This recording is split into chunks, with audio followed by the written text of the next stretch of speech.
এক মুসলমানের জন্য আরেক মুসলমানের 6টা হক। বলেন কয়টা? 6টা। মুসলিম শরীফের 2162 নম্বর হাদিসের বর্ণনা। ক্বালা রাসূলুল্লাহ সাল্লাল্লাহু আলাইহি ওয়াসাল্লাম, নবীজি বলেন, হাক্কুল মুসলিমি আলাল মুসলিমি সিত্তুন, এক মুসলমানের উপর আরেক মুসলমানের 6টা হক। 1 নাম্বার, ইদা লাকিতাহু ফাসাল্লিম আলাইহি, মুসলমানের সাথে যখন তুমি সাক্ষাৎ করবে তখন তাকে সালাম দিবা। তাহলে আবার আগের আলোচনায় আসেন, আল্লাহ নবী আয়াতের মাধ্যমে আমাদেরকে জানা দেয় ইসলামের ব্যাপারে সন্দেহ করা যাবে না। 2 নাম্বার, মুসলমান হওয়ার পর ইবাদত যখন করবা শিরিক মুক্ত ইবাদত। 3 নাম্বার, ইখলাস যুক্ত ইবাদত। আয়াতের আলোকে আমরা দাবি করলাম আমরা মুসলমান। নবী হাদিসের মধ্যে কয় তুমি যদি মুসলমান হও তাহলে মনে রাখবা এক মুসলমানের জন্য আরেক মুসলমানের 6টা হক। 1 নাম্বার, যখন দেখা হবে তাকে সালাম দিবা। 2 নাম্বার, ইদা দাআকা ফাজিবহু, মুসলমান যখন তোমাকে দাওয়াত দেয় তার দাওয়াত গ্রহণ করবা। কি গ্রহণ করবা? এখন কথা হলো, আপনি যে দাওয়াত গ্রহণ করবেন তার এই দাওয়াতটা যদি কোনো হারাম জিনিসের দাওয়াত হয় তাহলে দাওয়াত গ্রহণ করার ক্ষেত্রে সতর্কতা অবলম্বন করা। হালাল যদি কোনো বৈধ জিনিসের দাওয়াত হয় তাহলে দাওয়াত গ্রহণ করা। আর যদি মনে করেন সেই দাওয়াতে গেলে নাচ গান আর গুনাহ আর ঈমান হরণের সম্ভাবনা আছে, সেই দাওয়াতে না যাওয়া। 3 নাম্বার, ওয়া ইদাস্তানসাহাকা ফানসাহলা, মুসলমান তোমার কাছে কল্যাণ কামনা করলে তার কল্যাণকামী হওয়া। 4 নাম্বার, ওয়া ইদা আতাসা ফাহামিদাল্লাহ, কোন মুসলমান হাঁচি দেওয়ার পর যদি আলহামদুলিল্লাহ বলে ফাশাম্মিতহু, তুমি তাকে ইয়ারহামুকাল্লাহ বলে দোয়া করা। 5 নাম্বার, ওয়া ইদা মারিদা ফাউদহু, কোন মুসলমান যখন অসুস্থ হয় তাকে তুমি দেখতে যাও। 6 নাম্বার, ওয়া ইদা মাতা ফাত্তাবিহু, মুসলমান যখন মারা যায় তার জানাজায় তুমি উপস্থিত হয়ে যাও। তাহলে মুসলমানের জন্য মুসলমানের কয়টা হক? 6টা। 1 নাম্বার, সাক্ষাতে কি দেওয়া? সালাম দেওয়া। সহিহ বুখারীর বর্ণনা 6227 নম্বর হাদিস। عن أبي هريرة رضي الله تعالى عنه قال قال رسول الله صلى الله عليه وسلم, আবু হুরায়রা রাদিয়াল্লাহু তাআলা আনহুর বর্ণনা, আল্লাহর নবী বলেন, লাম্মা খালাকাল্লাহু আদম নবীকে যখন আল্লাহ বানাইলেন, আলা সূরাতিহি, তার আপন অবস্থায়, আপন আকৃতি, আপন দেহ, যথাযোগ্য আকৃতি দিয়ে। ওয়া তুলুহু 60 জিরাআ, তুলুহু 60 জিরাআ, আদম নবীর উচ্চতা হলো 60 হাত লম্বা। কয় হাত? তো আদম নবীরে বানাইলেন, বানানোর পর আল্লাহ বললেন, ইযহাব ফাসাল্লিম আলা উলাইকান নাফারি মিনাল মালাইকাতি জুলুস, আদম তুমি তাদের কাছে যাও, যাওয়ার পর তাদেরকে সালাম দিবা। ফাসতামি' মা ইউহাইয়ুনাকা, সালাম দেওয়ার পর কান পেতে শুনবা তোমার সালামের জবাব ফেরেশতারা কি দেয়। আদম নবী ফেরেশতাদের কাছে যায়, যাওয়ার পর কয় আসসালামু আলাইকুম, কি কয়? আসসালামু আলাইকুম। ফাকালু আসসালামু আলাইকা ওয়া রাহমাতুল্লাহ, আদম নবী দোয়া করলেন আপনাদের উপর শান্তি বর্ষিত হোক। ফেরেশতারা জবাব দিলেন, আদম তোমার উপর শান্তি এবং রহমত বর্ষিত হোক। কি বুঝলেন এই জায়গায়? আদম নবী কর্তৃক দোয়া করছে তোমাদের উপর, আর ফেরেশতারা কর্তৃক দোয়া করছে রহমত। এই হাদিস দ্বারা বোঝা যায় যিনি সালাম দিবেন আর যিনি জবাব দিবেন, সালাম দাতার চেয়ে জবাব দাতার জবাবটা একটি উত্তম পদ্ধতিতে হওয়া, উত্তম পদ্ধতিতে হওয়া। এই হাদিসে নবীজি সাল্লাল্লাহু আলাইহি সাল্লাম আমাদেরকে জানায় যে আল্লাহ আদম নবীকে বলছেন, ফাইন্নাহা তাহিয়াতুকা ওয়া তাহিয়াতু যুররিয়াতিকা, আপনি ফেরেশতাদেরকে সালাম দেওয়ার পর তারা যেই জবাবটা দিবে এটাই আপনার আর আপনার বংশধর সন্তানদের সাক্ষাতে পরস্পরের অভিবাদন হবে এই সালাম। একটা কিতাব আছে নাম সহিহুত তারগীব, এই কিতাবের 2720 নম্বর হাদিসের বর্ণনা, হাদিসটা মন দিয়ে শুনেন। عن حذيفة رضي الله تعالى عنه قال قال رسول الله صلى الله عليه وسلم, হুযায়ফা রাদিয়াল্লাহু তাআলা আনহুর বর্ণনা, আল্লাহর নবী বলেন, ইন্নাল মুমিনা ইযা লাকিয়াল মুমিনা, মুসলমান মুসলমানের সাথে যখন সাক্ষাৎ হয়, মুমিন মুমিনের সাথে যখন সাক্ষাৎ করে, ফাসাল্লামা আলাইহি, যখন সালাম দেয়, ওয়া আখাযা বিয়াদিহি, হাত ধরে, ফাসাফাহা, মুসাফা করে। কি করে? করেন তো, কে করছেন? নবীজি বলেন তানাসারাত খাতায়াহুমা কামা ইয়াতানাসারু ওয়ারাকুশ শাজার, গাছের পাতা যেমন ঝরে পড়ে যায়, দুই ঈমানদারের গুনাহগুলা গাছের পাতার মতো ঝরে পড়ে যায়।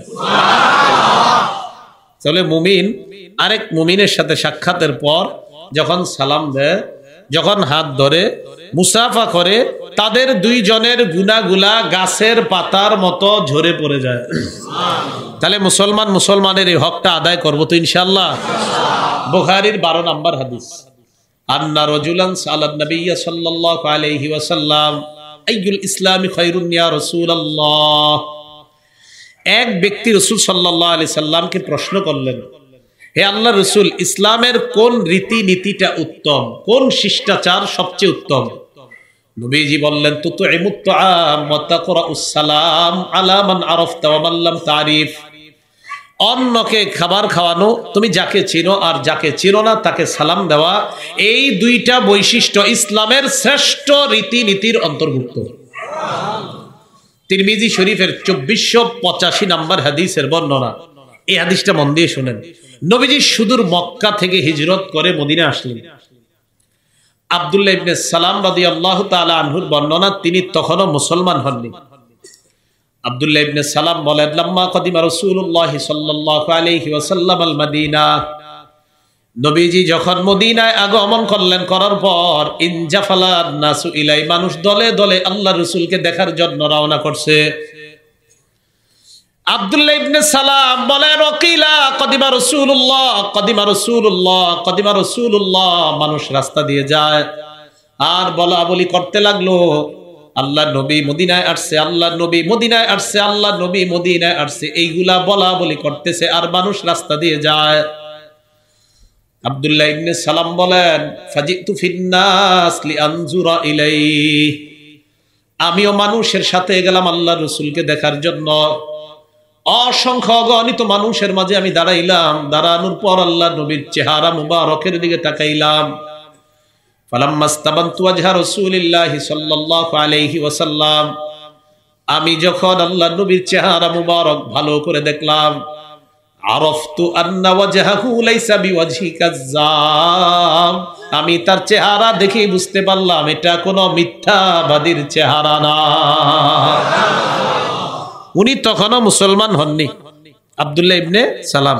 তিনি বলেন, নবীজি এত দূরে আসছে, আসার পর তিনি আমাদের সামনে দাঁড়াইলেন, দাঁড়িয়ে উনি ভাষণ দিলেন। ভাষণের মাঝে 4টা কথা গুরুত্ব সহকারে বললেন, কোন বর্ণনায় 3টা বা 4টা।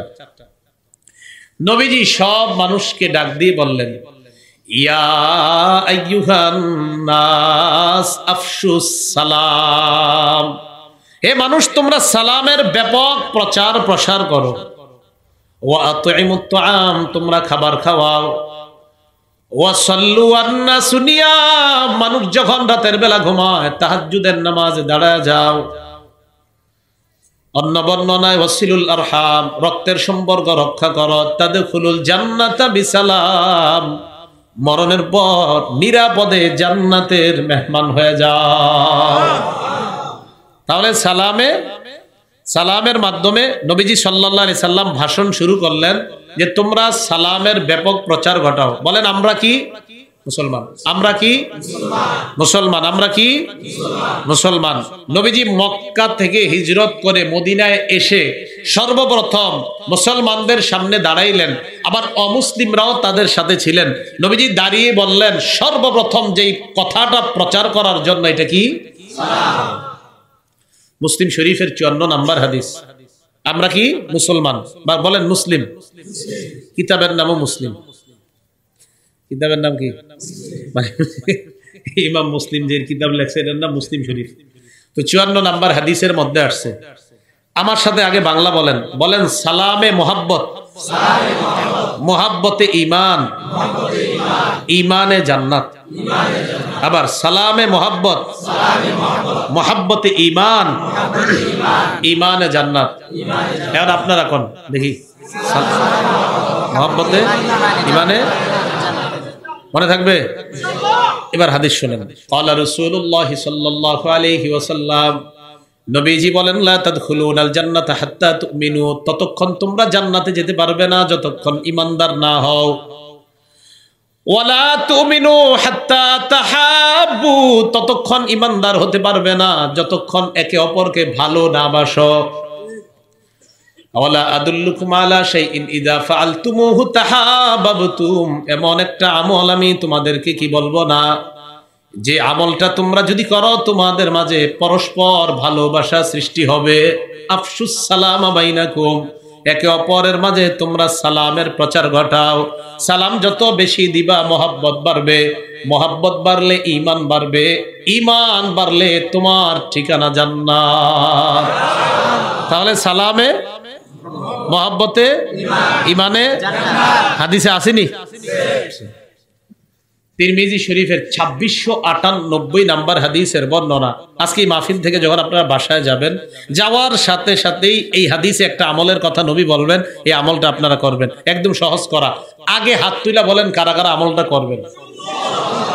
আসলে কিন্তু আমি বলার পরে অনেকে কি বলবে, হুজুর রে, হুজুর আমার তো লজ্জা করে আমলটা করতে।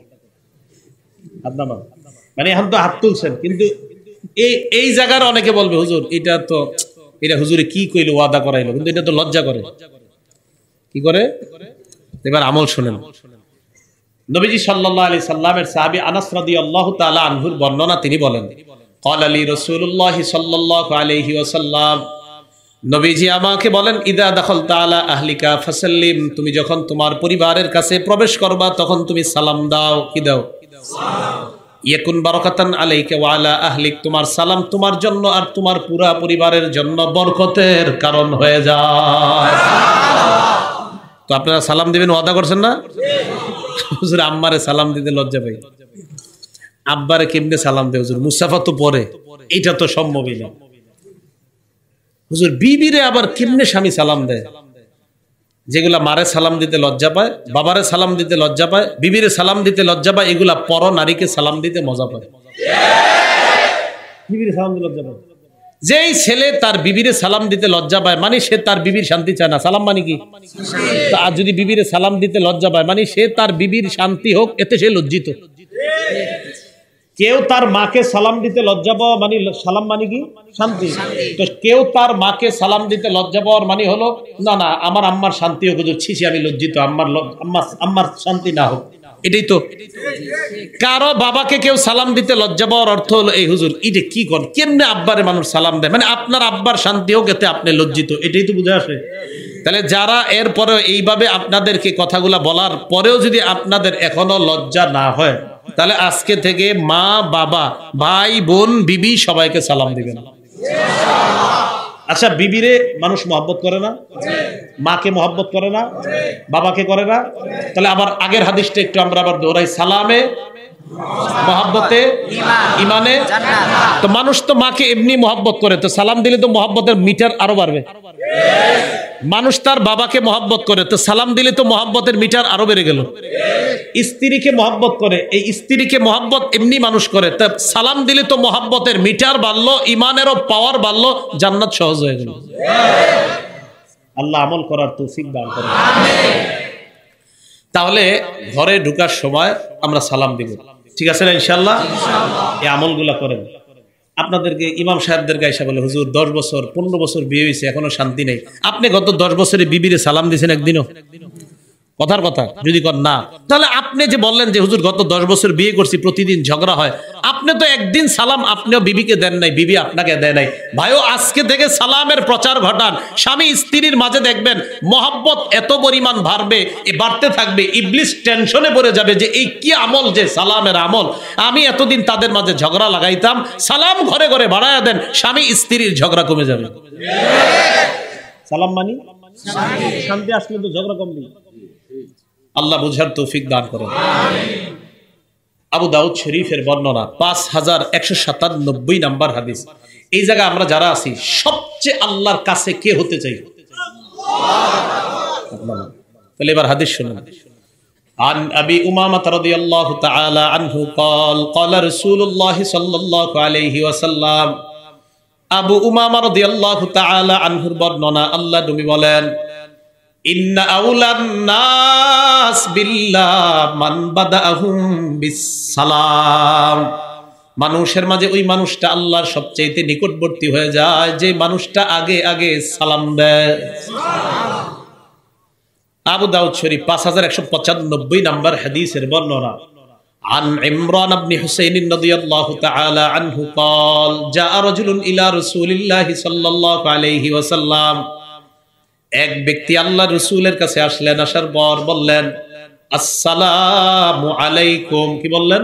আসসালামু আলাইকুম। ফারাদ্দা আলাইহিস সালাম সুম্মা জালাসা, নবীজি সালামের জবাব দিলেন, তিনি বসে গেলেন। কে? যিনি সালাম দিছেন। তো নবীজি বললেন আশারুন, 10 নেকি। কি বললেন? 10 নেকি। সুম্মা জাআ আখার ফাকালা আসসালামু আলাইকুম ওয়া রাহমাতুল্লাহ। আলেমরা ছাড়া অন্যরা বলেন তো দ্বিতীয় সালাম আর আগের সালামের কি পার্থক্য? রাহমাতুল্লাহ। নবীজি তার সালামের জবাব দিলেন, সুম্মা জালাসা, লোকটা বসে গেলেন। আল্লাহ নবী বললেন 20 কত বললেন? 20। আসসালামু আলাইকুম কত? 10। আসসালামু আলাইকুম ওয়া রাহমাতুল্লাহ 20। সুম্মা জাআ আখার, আরেকজন আসছে, আসার পর বললেন আসসালামু আলাইকুম ওয়া রাহমাতুল্লাহি ওয়া বারাকাতুহু। নবীজি তার সালামের জবাব নিলেন, জবাব নেওয়ার পর লোকটা বসে যায়। নবী বললেন সালাসুনা 30। বলেন আসসালামু আলাইকুম কত? 10। রাহমাতুল্লাহ 20 ওয়া বারাকাতুহু 30। আবু দাউদের 5196 নম্বর হাদিসের বর্ণনা। এক ব্যক্তি আসছে, আসার পর নবীজি বললেন আসসালামু আলাইকুম ওয়া রাহমাতুল্লাহি ওয়া বারাকাতুহু ওয়া মাগফিরাতুহু। কি বললেন? নবীজি বললেন 40। কত বললেন? 40। তাহলে এই যে নেকিগুলা, আসসালামু আলাইকুম এটাতে 10, আসসালামু আলাইকুম ওয়া রাহমাতুল্লাহ 20, ওয়া বারাকাতুহু 30, আর মাগফিরাতু যদি বলেন শিথিল বর্ণনা 40। আমাকে কি সওয়াব কম লাগবে না বেশি? তো পুরাটাই দিয়েন। এরপর যদি বলেন হুজুর আমার সময় কম, আমি এত পুরাটা পারবো না, ভাই আপনি আসসালামু আলাইকুমই কইেন। যেহেতু আপনার সময় কম, তো আসসালামু আলাইকুমের মধ্যে আপনি থাকেন, এরপরেও সালাম দিয়েন। সহিহ বুখারীর বর্ণনা 3820 নম্বর হাদিস। এই হাদিসটা মনোযোগ দিয়ে শুনেন। নবীজি সাল্লাল্লাহু আলাইহি সাল্লামের কাছে জিবরিল আমিন আসছে, কথা কইতেছে নবীজির সাথে। সুবহানাল্লাহ। ইতিমধ্যে একজন মহিয়সী নারী আসতেছে নবীজির কাছে। সুবহানাল্লাহ। কি নারী? বলেন আমার সাথে, আম্মা জান খাদিজা রাদিয়াল্লাহু তাআলা আনহা। কে আসতেছেন নবীজির কাছে? আম্মা জান খাদিজা। তো জিবরিল আমিন নবীজিকে কয় হুজুর, নবীজি কয় কি হইছে? কয় হাযিহি খাদিজা আতাতকা, হুজুর আপনার বিবি খাদিজা আপনার কাছে আসতেছে।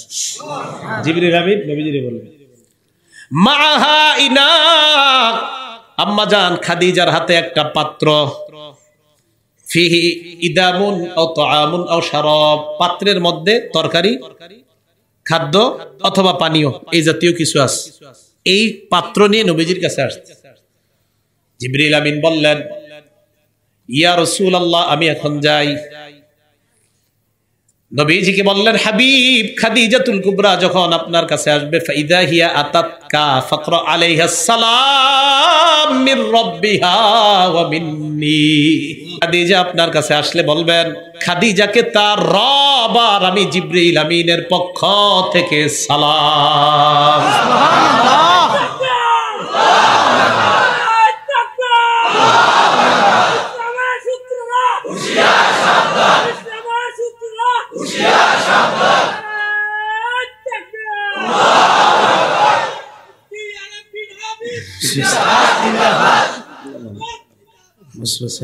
আমার নাম নিয়ে দেন না, পরে কালকে আবার ইউটিউবে কি লেখে আল্লাহ জানে। না ঠিক আছে ঠিক আছে ঠিক আছে।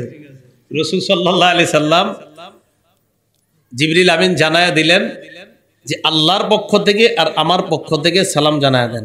একটু ভাবেন তো, জিবরিল আমিন উনি তো ফেরেশতা, আল্লাহ যাকে সালাম দেয়।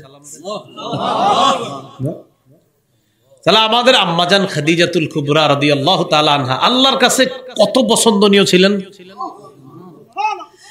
কিন্তু আমি আপনাদেরকে যেটা বুঝাইতে চাইতেছি, আল্লাহ খাদিজাতুল কুবরা রাদিয়াল্লাহু তাআলা আনহার জন্য এত কিছুর মধ্যে সালামটা নির্বাচন কেন করলেন?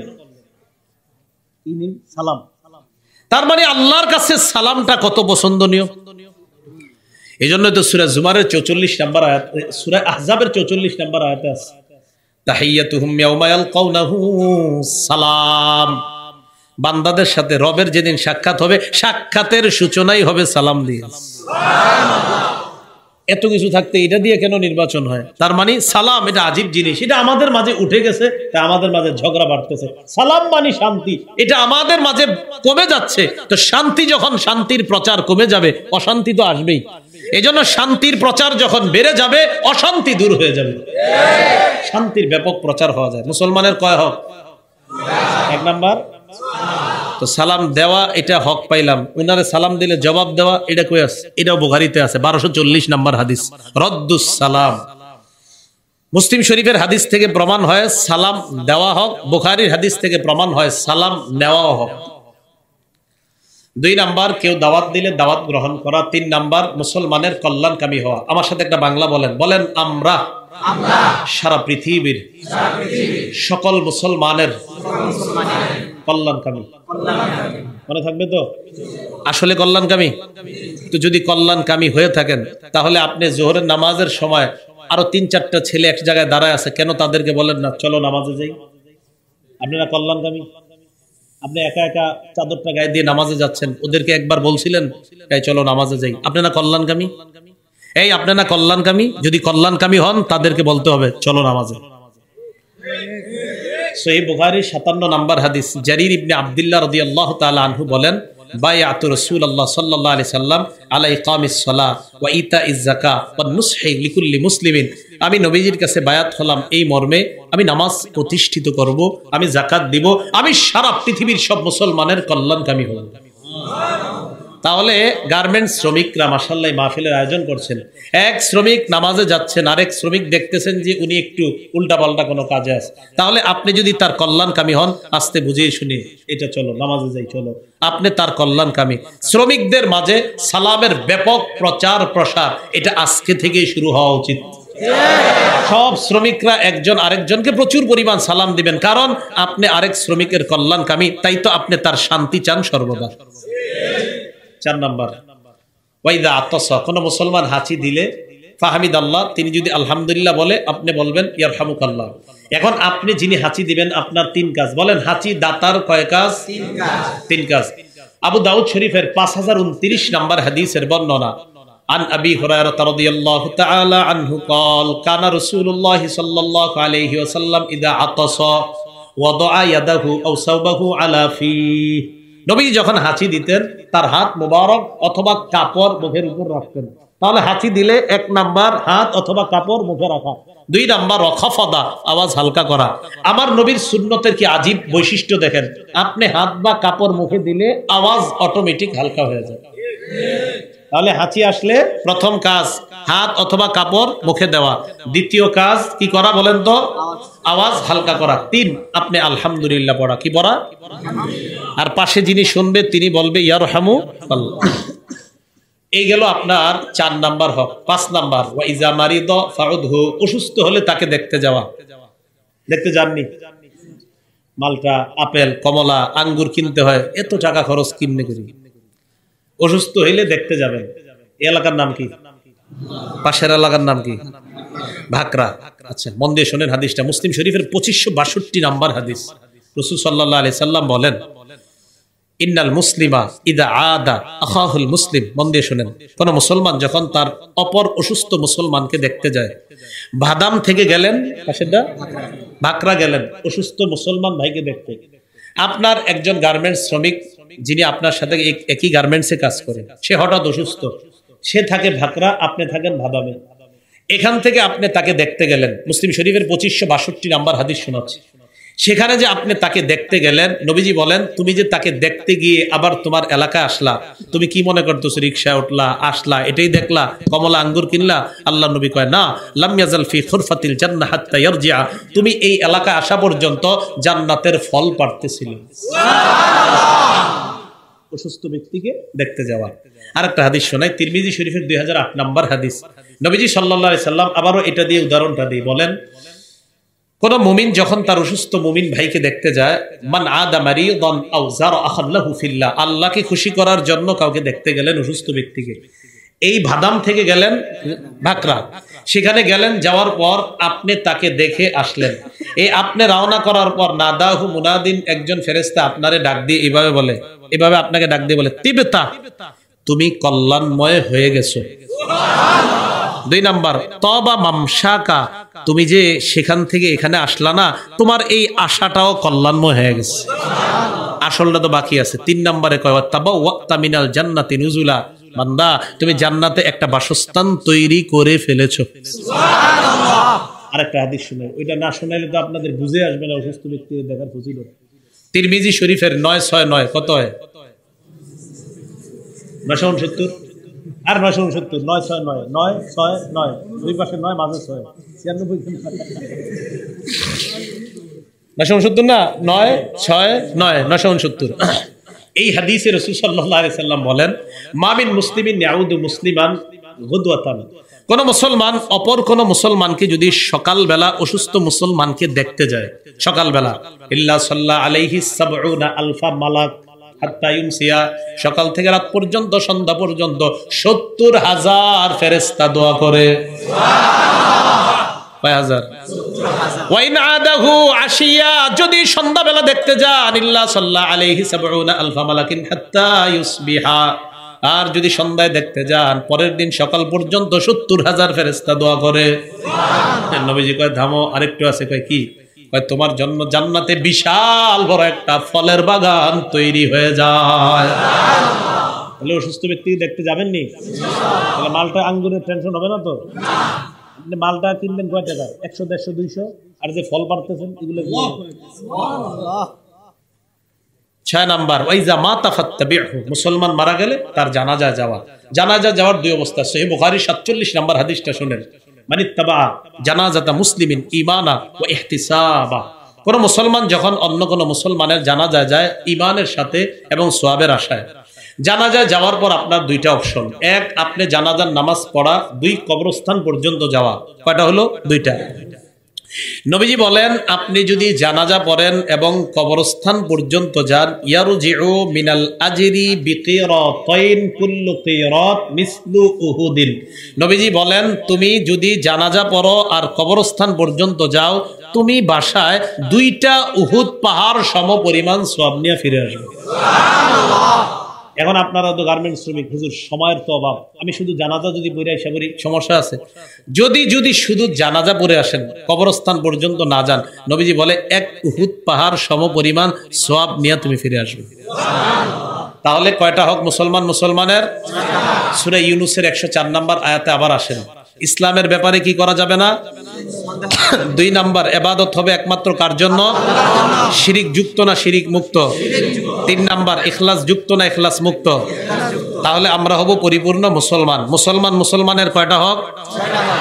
যেই 6টা হকের কথা বললাম, আমাদের সকলকে আমল করার, পালন করার তৌফিক দান করেন। এই হকগুলা প্র্যাকটিক্যালি যেই জায়গায় শেখানো হয়, আপনাদের জন্য চলতে ফিরতে একটা মাদ্রাসা, এটার নাম দাওয়াত ও তাবলীগ। কি তাবলীগ? এই দাওয়াত ও তাবলীগ মাশাআল্লাহ আমাদের দেশের জন্য একটা নিয়ামত। গত 2 বছর নাকি 3 বছর আপনার করোনা আরো বিভিন্ন কারণে বন্ধ ছিল। আল্লাহর রহমত, আল্লাহর দয়া আমাদের উপর। আল্লাহ পাক রব্বুল আলামিন এবছর আবার আল্লাহ ব্যবস্থা করে দিয়েছেন। তো 13, 14, 15 ইনশাআল্লাহ উলামায়ে কেরামের সাথে পরামর্শ করে কিভাবে যাবেন, কিভাবে গেলে সুন্দর হয়। গার্মেন্টস শ্রমিকরা সবাই ইনশাআল্লাহ চেষ্টা করবেন যে কিভাবে আপনারা, অবশ্যই এটা মালিক যিনি আছে তার সাথে পরামর্শ করে তিনি যদি অনুমতি দেন, এটাও মাসালা মনে রাখতে হবে। তো যাই হোক, তো গার্মেন্টস শ্রমিকরাও যদি পারেন, যদি সম্ভব হয় আপনারা অংশগ্রহণ করা, এটা অবশ্যই উলামায়ে কেরাম সহ মালিক যারা আছে তাদের সাথে পরামর্শ সাপেক্ষে হতে হবে, জোর করে না, কিন্তু এই কথাটা মাথায় রাখতে হবে। তো এই যে আপনার দাওয়াত ও তাবলীগ, এটা হলো যারা আপনারা সাধারণ তাদের জন্য শিক্ষার একটা জায়গা। তো সেখানে ইনশাআল্লাহ আমরা শিখবো। সর্বশেষ কথা হলো, মাদ্রাসার জন্য আমরা কেউ উঠবো না।